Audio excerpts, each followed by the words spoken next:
So you know that we're not just bags of bones and blood and muscles, right? That our consciousness, our life force, imbue our bodies with the health and vitality that we experience or we don't experience. And you might be somewhat okay with the idea that distance healing can happen, things like prayer can happen, that at some level we're connected to each other, not through time and space, but through something else. So in this video, I talk about that connection briefly, but then mostly it's practically like how to connect while you're doing a distance healing. So I hope you like it. Enjoy.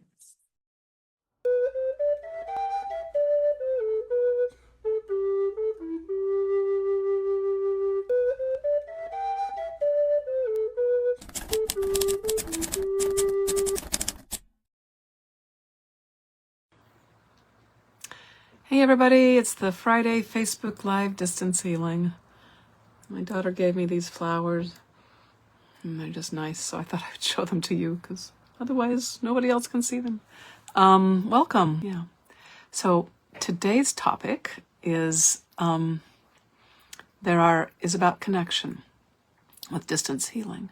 So there are four parts to the Bengston Method. The first part is where you visualize with emotion and you set up your list. So you're visualizing and you're very much in this emotional space of positivity. So that's the first stage. You make your list of 20 things and you program the positive emotions, the sparks of joy, the exaltation, the happy smiles. You get all the emotional stuff in there. So that's step one, which is a big step. And then you begin to memorize it. That's still part of step one in my book, okay? Because it's all like in slow motion, and it's not really that different than a lot of other positive thinking things. And then the plot thickens, and we do something very, very unnatural, which was we visualize without any emotion, which seems like a stark contrast to all that emotion we got juiced up with when we're going in slow motion. And the way we do this, because once you're attached emotionally to an image, you don't want to cut it off and pretend like you don't care. So in order to detach emotionally from our desires, we use speed, and we do image. All right. And then that's what we did on that whole 12-day thing is how to actually pull that off. All right. And so that's step 2, visualize without emotion. And then step 3 is hypercycling, where you're really not visualizing anymore. It's more of a sense of speed. It's like when you're in a car, you're accelerating or decelerating, but you're not visualizing the car wheels going around. You're just going and feeling a flow of speed and that. So hypercycling is more of a flow. That would be step 3. And step 4 is connect with a fleeting healing intention. So you don't want to stare at the treatment, but you want to still be connected. And if you're healing somebody in person, you touch them. It's hands-on healing. And that's what I teach my one-on-one clients how to do. I usually get family members together because it's not very hard to learn the Bengston Method. I mean, it's a little bit hard, but you can do it if you care enough to do it. So and the way we keep the money is I just have them do most of the work. But it's really beautiful when you're connecting with the Bengston Method in person, because you're so neutral. You're just really witnessing the healing happening, and you're touching here and touching there, and without trying to do anything, I teach you how to sense what's happening and then how to respond with how you touch. So that's pretty fun. But we're not doing that today because we're doing distance healing, and we're doing distance group healing, which is even another layer. So how do we connect if we are not physically in the same room? So we have to use the part of ourselves that doesn't care about space, that's still a very real part of ourselves, but doesn't seem to be related to space very much. And that would be our astral, or our imagination, which is not the same thing, but imagination is like a subset of the astral.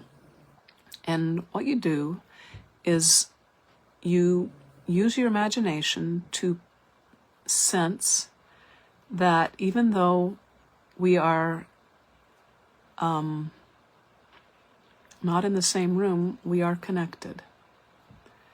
And I think, all this online stuff is actually helping us do that. So many Zoom meetings where we're together but we're not.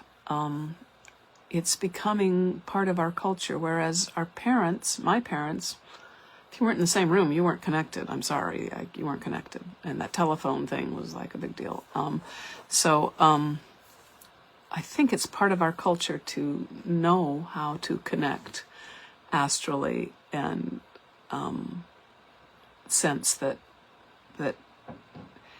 if we're all focused on the same thing, then we are resonating together and we are connected. So if you are looking at this video, the other people who are also looking at this video, whether they're at the time it's being recorded or some other time, you're connected.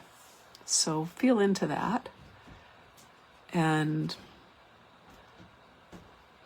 just sort of hack the whole physical paradigm that it needs to be a physical connection in order for it to be a connection, because it doesn't. Okay, good. So now let's really think of everybody who's watching the video and feel connected to them. And now turn on your cycle. So spin, if you're new here, you just spin a disc of light behind your head or somewhere. It doesn't have to be behind your head, but that's a good place to put it if you're new. If you're not new, you put it where it should be. And you have a conversation with it. And that's a whole thing that I teach my one-on-one people. How to really work with the hypercycling. There we go, good. And now I'd like you to spin at a speed that harmonizes with everybody else who's watching the video now or in the past, if you're watching it in my future, past, present, future, wherever you're at with it. And try to spin your cycling at a speed that harmonizes with everybody. And I suggest going very, very, very fast. Like as fast as a color or faster than a color.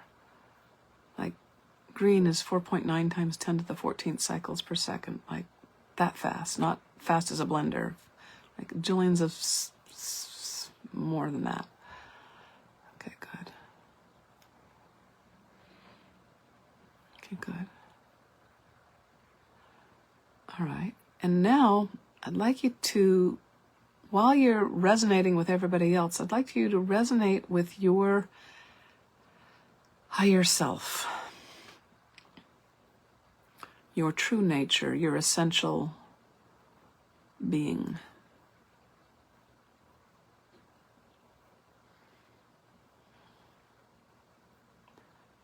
That's hard for people. Isn't that interesting?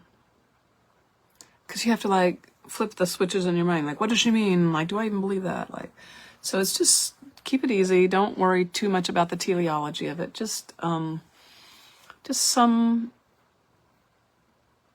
good part of yourself, some part that's not injured by life, that's able to be your very best. There you go.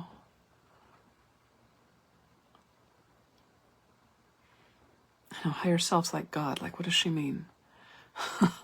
It's like just a higher version than the part that you normally walk around in. That's, there you go. Good, good, good, good, good. All right. All right. Now, let's connect to the group of Heelys. So the people and the animals that are going to be, that I'm going to read once I start into the actual healing part of this thing. I'd like you to pretend that you know what they are and just connect to them. And so right now, without even knowing them, you know that there's a list of names, and you can spin and open your heart to the possibility of helping them or witnessing their healing.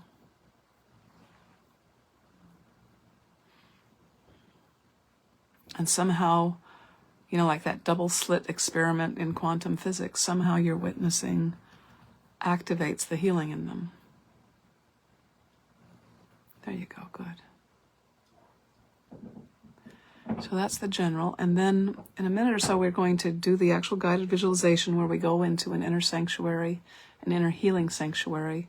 We gather around a pond, and I speak each name.